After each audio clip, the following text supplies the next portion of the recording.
thank you all for coming tonight. This couldn't be a more timely topic, although many of us thought that the election really was a toss-up, even coming into the last week. It surprised, I think, many of us in the way it finally came out. But the one thing about the American voter that we always need to keep in mind is that, in fact, we are unpredictable in how we vote. I was talking to one of the ladies who came earlier tonight, and there she is, Winnie. What was particularly remarkable in this election cycle is that people who were supporting either of the candidates really didn't know many people, if any, who were supporting the other. So if you were in Washington, D.C., particularly if you were in Washington, D.C., you'd be hard-pressed to find someone who said that they were supporting Donald Trump. And likewise, if you were in Middle America, to find someone that was supporting Mrs. Clinton, which is a little bit different than what we've seen before, certainly the election cycles that I've been through before. But what we'll do tonight is take a look at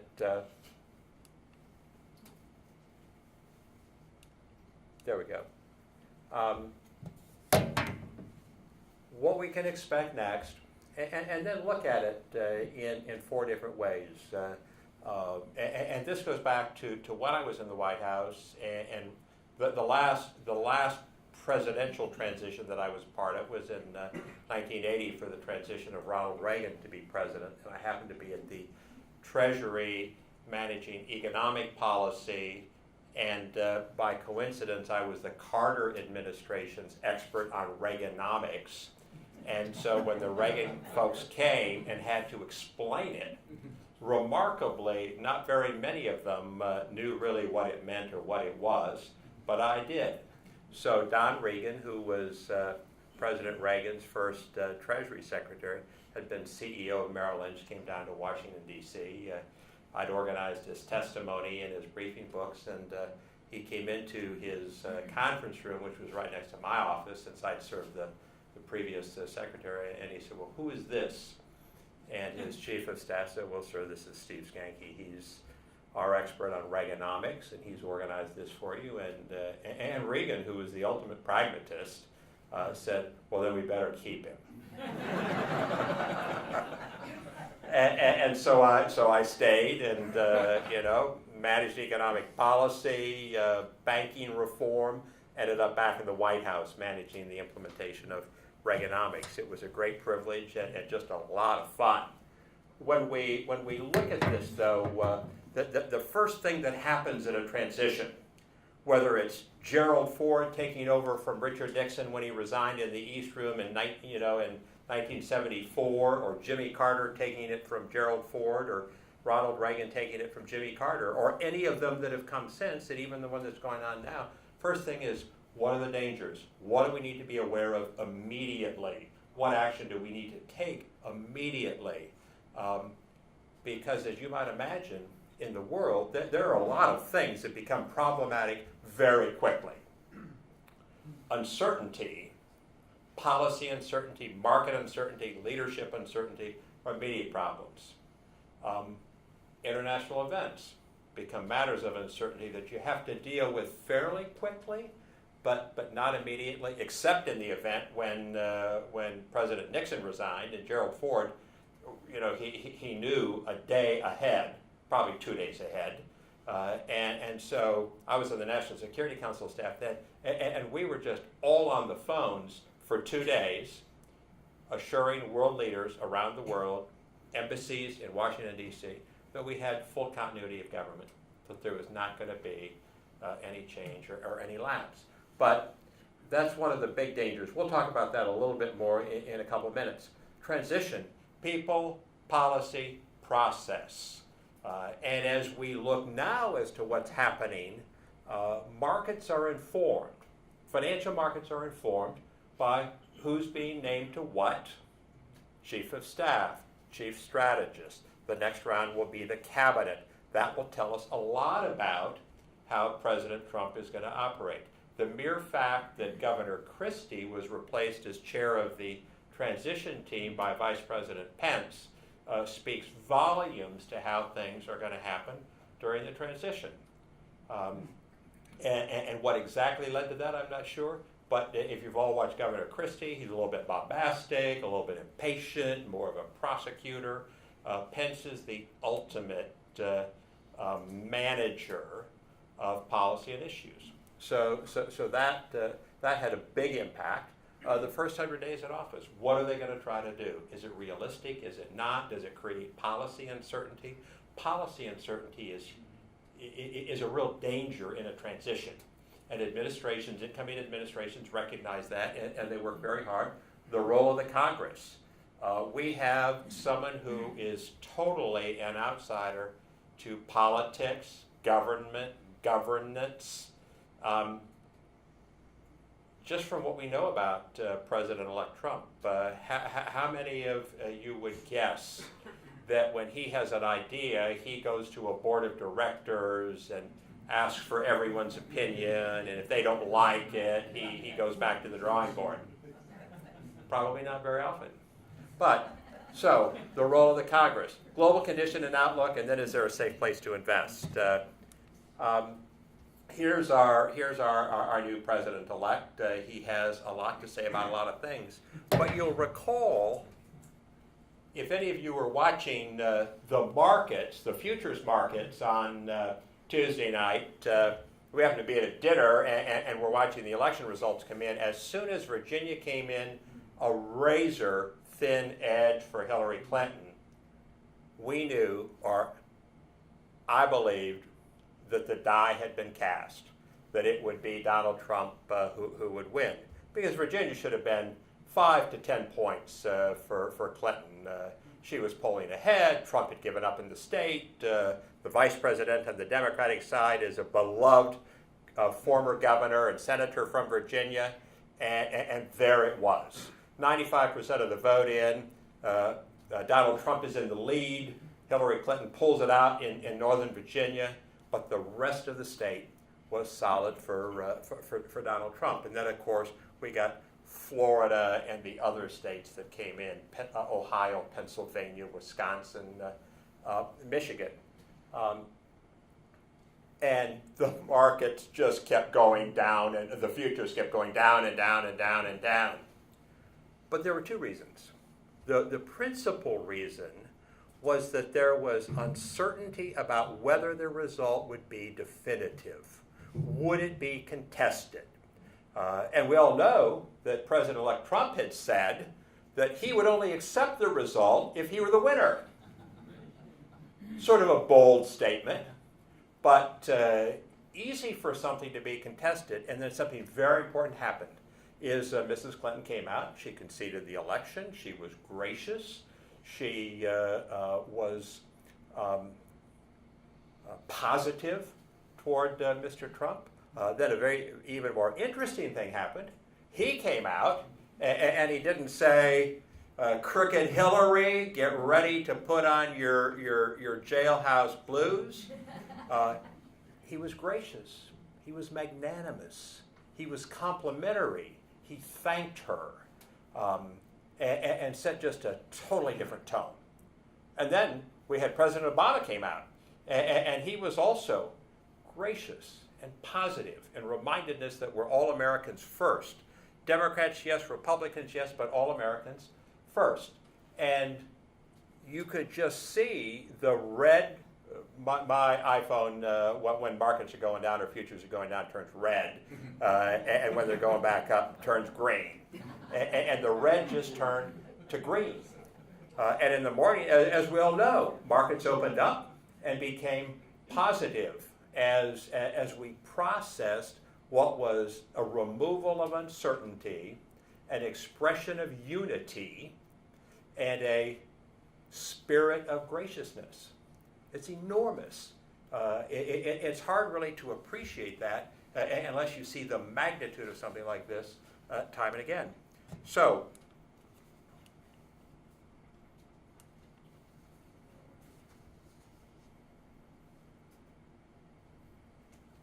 Decoding Donald Trump. I thought I would just mention this. I saw it in the Atlantic magazine. Really interesting when you think about it. Supporters of Donald Trump took him seriously, but not literally. If you ask them, do you really think that he's going to build a wall and get Mexico to pay for it? Most people did not. But to the point they really didn't care. His opponents took him literally, but not seriously. And so when he won, all they could process was these things that he had said in a very dramatic, bombastic, outspoken way.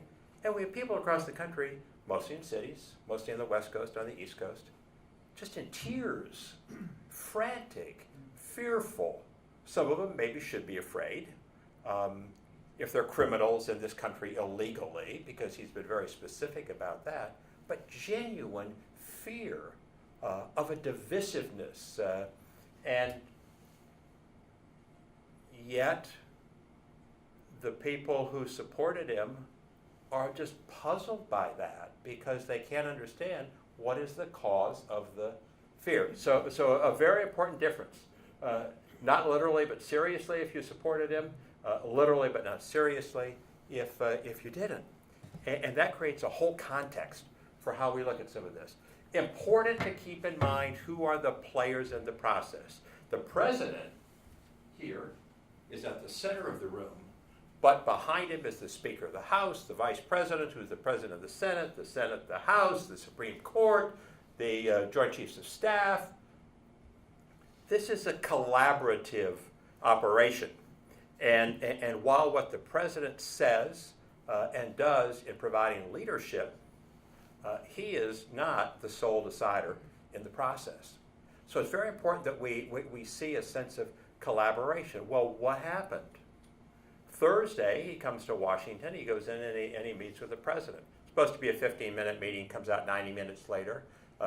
President is complimentary of him. He is complimentary of the president. Says some things that would indicate that he listened to what the president said and is taking it under advisement. He goes up to Capitol Hill. He meets with Paul Ryan, Mitch McConnell. Again, more kind and collaborative words. And what do we see in the markets? More and more green. Markets up, markets up, markets up, markets up. Because this sense of anxiety, doubt, fear, frustration, anger, and uncertainty has been dissipated.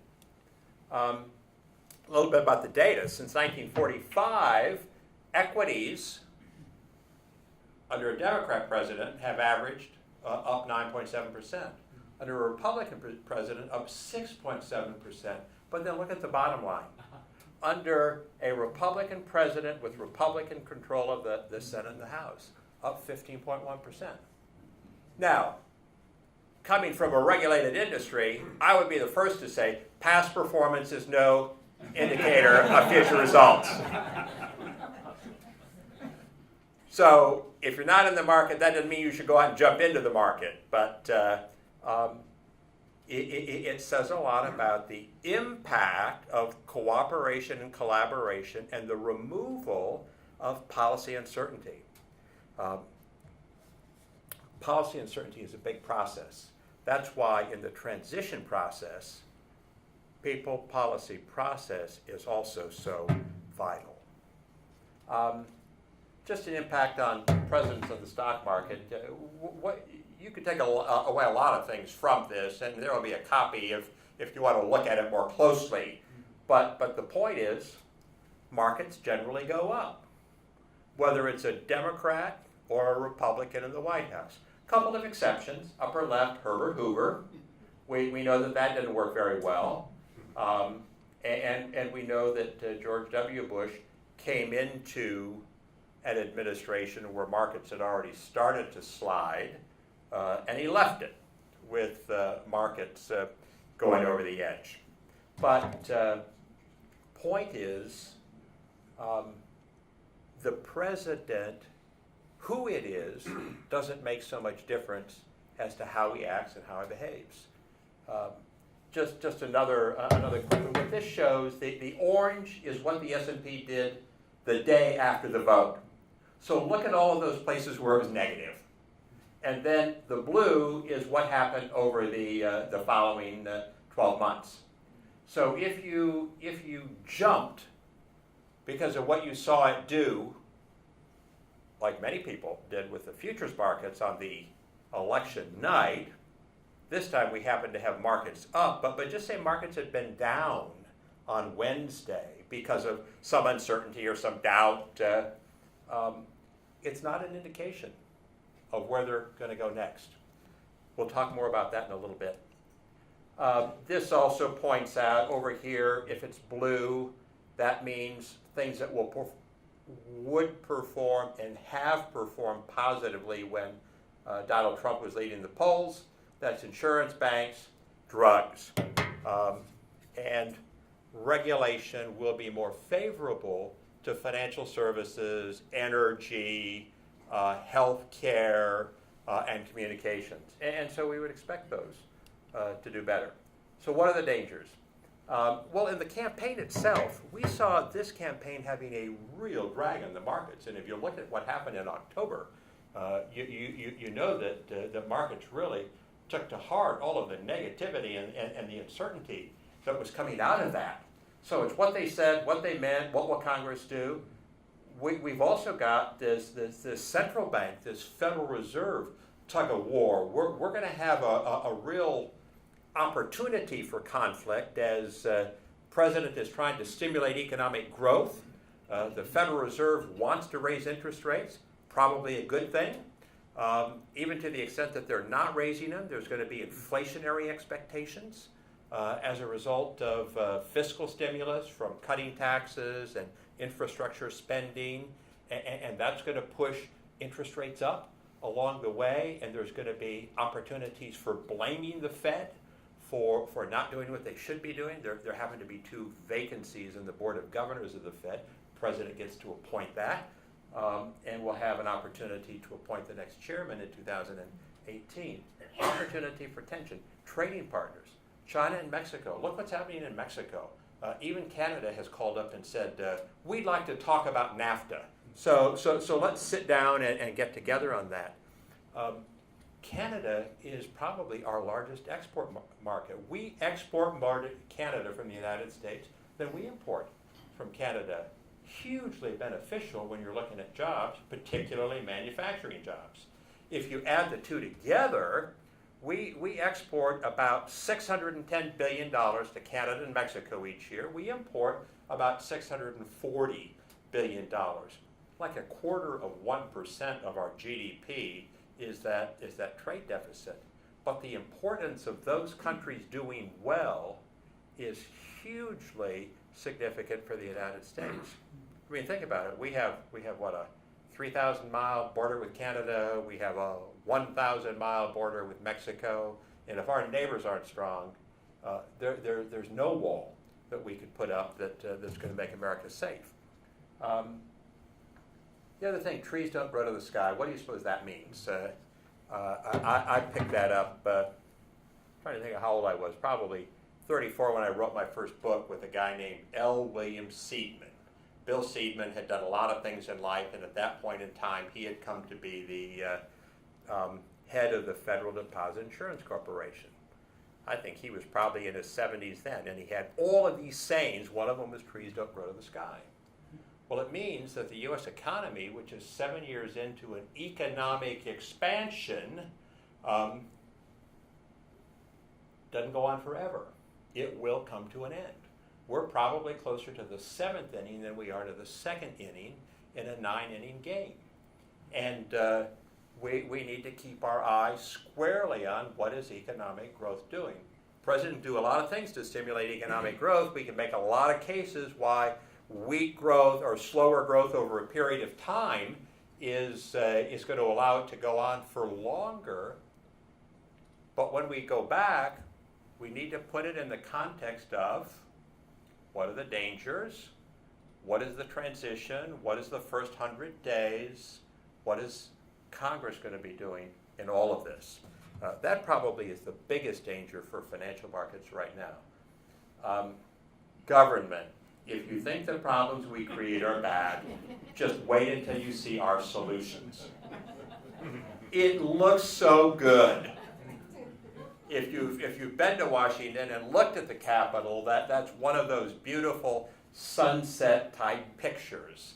But it's a danger because in its best representative form, it creates policy uncertainty. It creates a focus for self-interest and interest groups, and it's challenging. Winston Churchill said of democracy that it's a horrible form of government. It just happens to be the best one out there. We have to keep that in mind. And we will hear things in this transition process, like Mitch McConnell saying, well, he'll be asked about something Donald Trump said. He says, well, that's interesting, but I just don't think we have any interest up here to be doing that. So managing that process is huge. A word about protectionism. Anti-globalization, populism, anti-immigration, big themes. Bernie Sanders almost captured the Democratic nomination. Think about that. Bernie Sanders is not even a Democrat. For years he's been a socialist. Then he registers as an independent. Then he signed up to be a Democrat in the Democratic primary and arguably would have had it, but for a few things that happened along the way. Donald Trump came along, same thing. Anti-globalization, populist. We have Brexit. France, Germany, and Italy are facing the same things. But just 2 points here. When China came into the World Trade Organization between 1999 and 2011, 20% of factory job losses in the United States were a result of cheaper China imports of manufactured goods. That's simple. 80% were a result of technology, just better ways of doing things that used less labor. And a lot of the labor that they had, because they were less well educated, couldn't be or wouldn't be or just weren't retrained in those jobs. And so we're building this cadre of working class Americans, typically white, typically male, but female as well in many cases. The other point is China imports increase our spending power. Does anyone here not shop at Walmart? 3, 4, 5, 6. Do you know what Walmart is? Okay. Walmart has mastered supply chain management from bringing low-cost imports from overseas, China in particular. If we eliminated that, if we put a trade wall around the United States, median income folks, most of us, I assume, would lose 29% of our purchasing power. That is, what we could buy would be reduced by 30%. Lower income folks would lose 62% of their spending power. It's huge. Trade is a big benefactor of the United States. The problem that we've had is this globalization thing has been wonderful for countries. It's been wonderful for large population groups. But there are people who lost. They lost their jobs. And the winners did a poor job of doing something for the losers, sharing the gains with the people who had the biggest losses. So it's understandable when we have these pressing social issues, and I'll just pick one, climate change.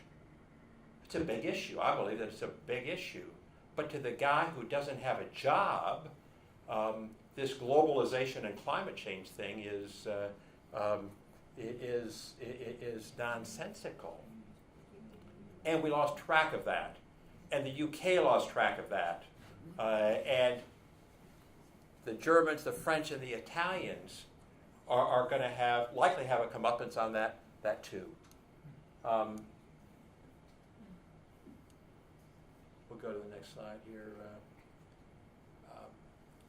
Just quickly, trade agreements have to be approved by the Congress going in. The president alone can take us out. He can take us out of NAFTA. He can take us out of the World Trade Organization. Whether that's a good thing or not, he can also have the Customs Service just throw what I call sand in the gears of trade at the borders. Everything coming from China has to clear through Pittsburgh. Okay, that's a little inconvenient. What does that do to the cost?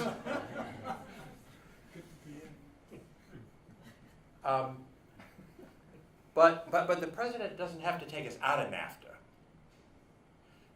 NAFTA has done really well, but it's 22 years old. It really needs to be looked at and updated. Things that can be helpful, particularly to the less skilled workers who've had trouble with their jobs.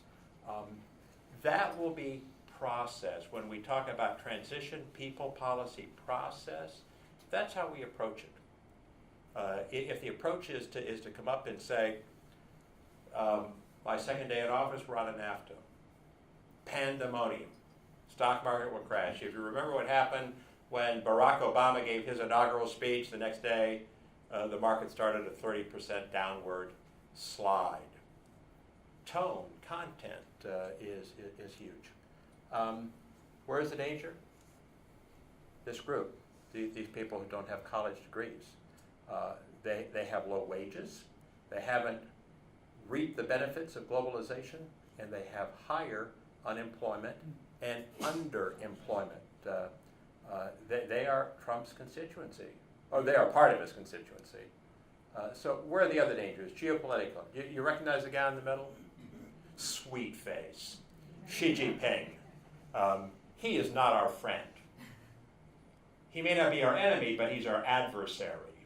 He's in a struggle for his own political life. This one, do you recognize the guy on the right? On the back of his jacket it says Vlad. Not our friend. Certainly an adversary. How the president-elect deals with him will be very interesting because it goes beyond the U.S. relationship with Russia and really affects the economy of Europe. And then who do you think is next up? Who would be our third least friend? Good guess. I only have one more to go, though. If I were doing two, I would put that up. President of Mexico. No.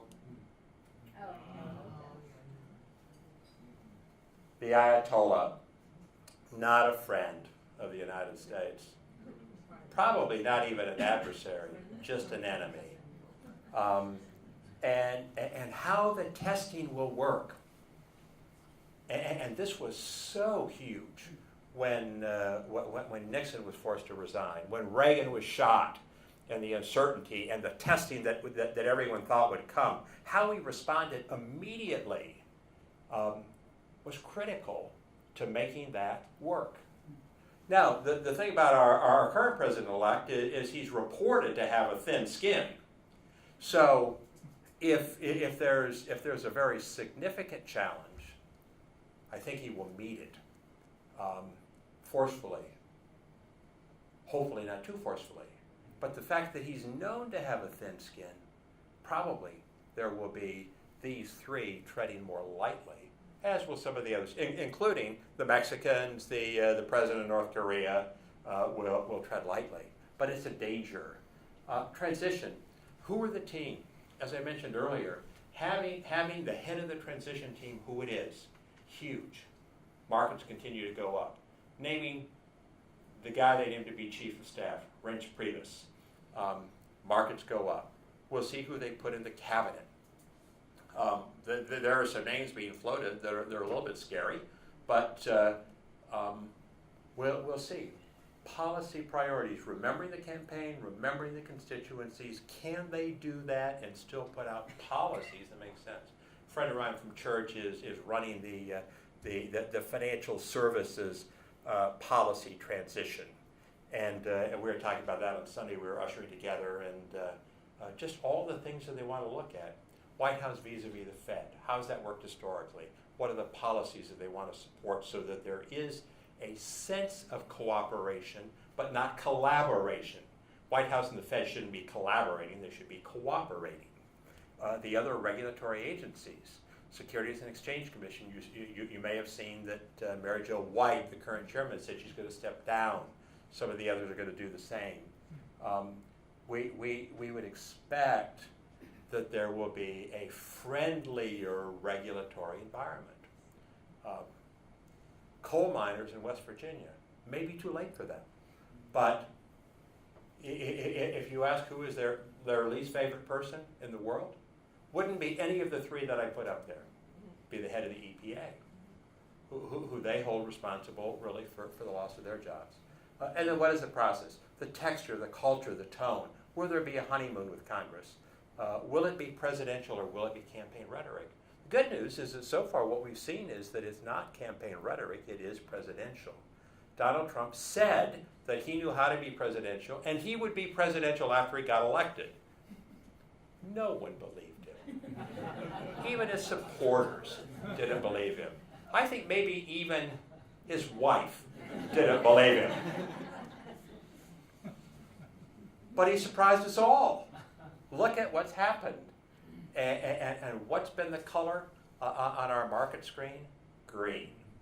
They love the president being presidential. Priorities. What has he said? Well, he said a lot of things, as you know. But I've put up these, and I'll just tell you why I picked these out. Economic growth, infrastructure, and taxes.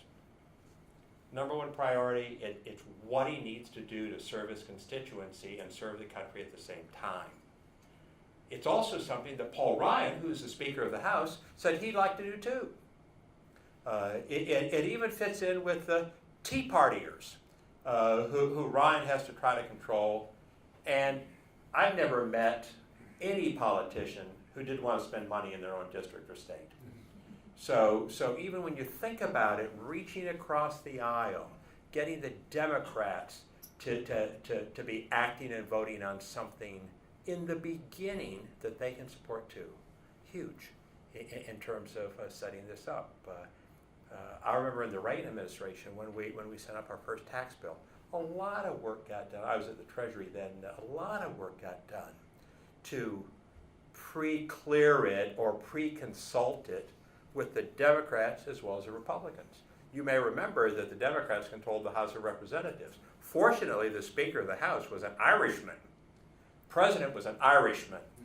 They used to play cards and drink beer at the White House on Friday night in the spirit of collaboration.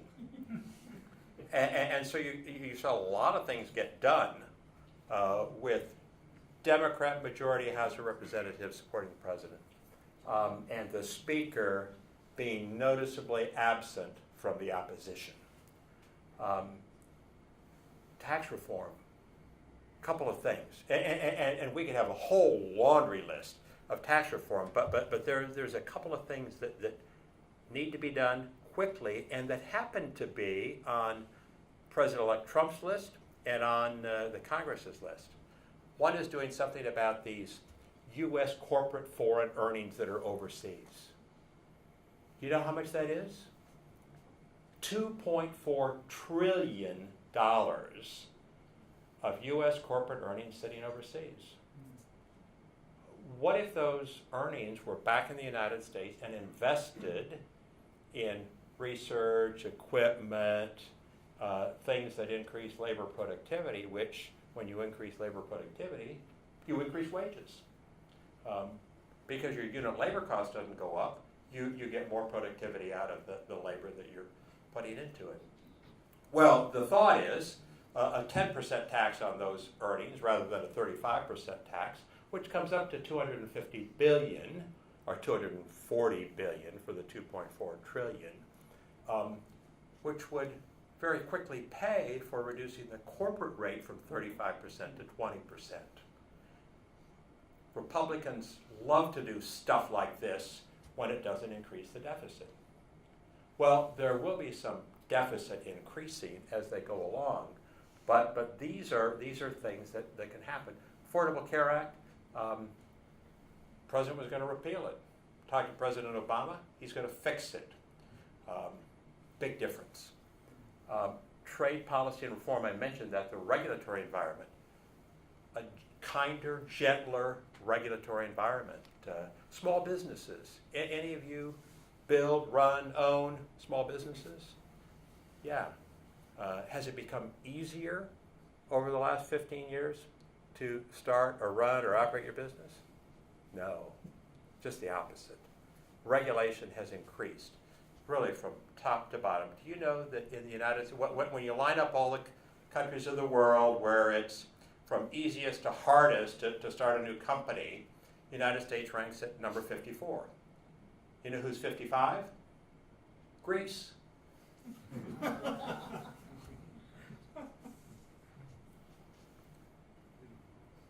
Immigration reform, it needs to be addressed. What can you do in the first 100 days? Probably number 1 and number 4. Those are things that you can get done quickly. Not that Obamacare reform or repeal is not a top priority, but it's a quagmire. And you want to be careful not to get in a quagmire or quicksand if you don't know what a quagmire is. Importance of starting well, what is achievable, making it look like he's meeting constituency requirements, Congress and the markets. But remember, on meeting constituency requirements, these guys who supported him take him seriously, but they don't take him literally. So he's got a lot of latitude in what he can do. He set a tone for those who oppose him of taking him literally. So he's got a lot of grace that he can extend when he shows up, not throwing the bombs that he said he was going to do in the campaign. Economic growth, as I said, 7th inning rather than 2nd inning. U.S., I was generous. I put 2%. IMF says it's 1.6. We got a nice third quarter number. We're hoping that it'll be strong. The rest of the world, weak but okay, stable but fragile. This is the vulnerability to financial markets. It would be unprecedented if this president got to the end of his first term without an economic recession in the United States. And what does that mean for our investments and our investment markets? There we go. Okay, well, where are the markets? Well, you know where they were last year. The all-country world index, the global stock market, was down 1.8. S&P was up 1.4 when you add in dividends, which were about 2%.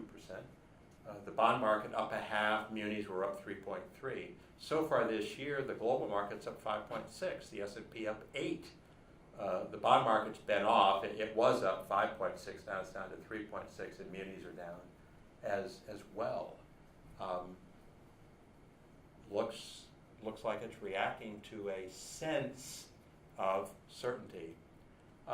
Just a reminder that going back to 97, markets are up 100, down 50, which means that they're basically back to where they were. Up 100, down 60, which means that they were back to below where they were, and then up 220. Markets go up and down. That's what they do. And the question is, are we at the top? Are we ready to come over the top? Do we have more place to run? Bond markets too. This is as of September 30. They've ticked up some. The 10-year Treasury, which is what this is when I started with the implementation of Reaganomics. 10-year Treasury was 15.8%. Prime was 20. Some of you young folk can't even imagine that. Some of you older folks can, when a 16% home mortgage loan was a good deal. Can you imagine that? Now people were squawking today or yesterday because it had gone from the mortgage rate had gone, 30-year mortgage rate had gone from 3.6 to like 4. For those good old days. But we reached a point that it couldn't go much lower. And the reason that it was down in this territory, it had actually dipped to 1.4 back in June for the 10-year Treasury, is that there was no sense of growth in the economy. And they were looking at a more of the same election result in November. And now there's a sense of fiscal stimulus, which we've been waiting for. Regardless of who got elected, we needed some fiscal stimulus and a sense of growth. And that's going to send us back to something that looks more like that. Partisan emotions.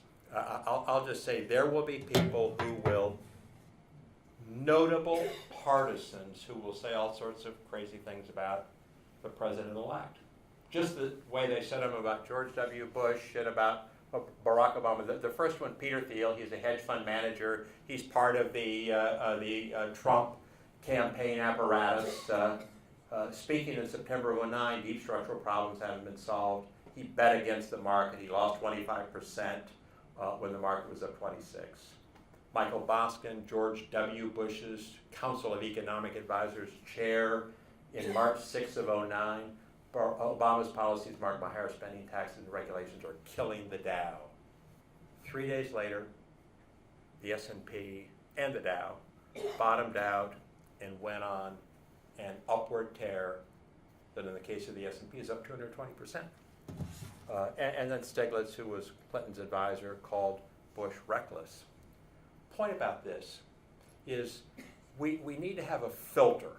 Certainly about stuff that seems like it doesn't make sense, but anytime a politician is giving us a prognostication, probably just best to forget about it. Just ignore it. So post-election strategies. This is what you've all been waiting for. This is the last slide. Then Josh will come back and tell you how to invest your portfolios, and I'll answer questions. So really the first question is, what's the motivation from changing from your existing strategy? Are you selling out of the market because you're afraid?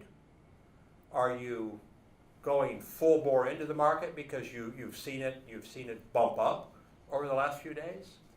I won't have a judgment about that, but I'll just say it's the changing economic environment, it's the changing policy environment, it's the changing regulatory environment that's going to be the driver of what happens, because it's the driver of confidence, policy confidence, investment confidence. When we see, if we see 2.4 trillion coming back into the United States to be invested and dividended out to shareholders, we'd have a really interesting market time. Do we want to be guided by our partisan emotions? Probably not. I mentioned that. Look at the market patterns. But really the most important is stick with your plan. You all are here because you have financial advisors, or you're thinking about having a financial advisor. For those of you who have your financial advisor here at Compass Ion, you understand how they look at things and trust them. Sticking with your plan that's organized for your needs. And I'm not making this as a sales pitch. I'm just saying as a general matter, if you've got a plan, best to stick with that. Look at risk-adjusted returns. If you want to change your plan, what's driving it? Well, it can be a changing economic environment. That's a good reason to talk to your advisor about changing your plan. But it shouldn't be partisan emotions. It shouldn't be fear. Should not be fear. And so when we look back, or I look back from my time in government, my time as a merchant banker, my time at Keel Point, and I'll tell you, I loved government until the day I left. Josh talked about his young daughter. I had a 1-year-old son. I worked 14 hours a day, never saw the child. I could decide to do another 4 years in the White House and catch up with my son at age 5, but that isn't what I wanted to do. So I left, loving the job the day I left, seeing a program that was just exciting. It's exciting to pay attention to this. It's exciting to see your friends who are part of this, again, good people, good men and women who are part of this, thinking about where are the dangers, how's the transition going to work, what's Congress going to do, what can we pay attention to be informed. And that actually makes it a lot of fun. What we do is a lot of fun. What these guys do, I mean, as Josh said, we've worked with them for a long time. We really like them, we value them, we trust them, we love doing things together with them. It just makes it fun because all of these things are really interesting and impactful when you pay attention to them in the right way. So with that, I will turn it back to Josh.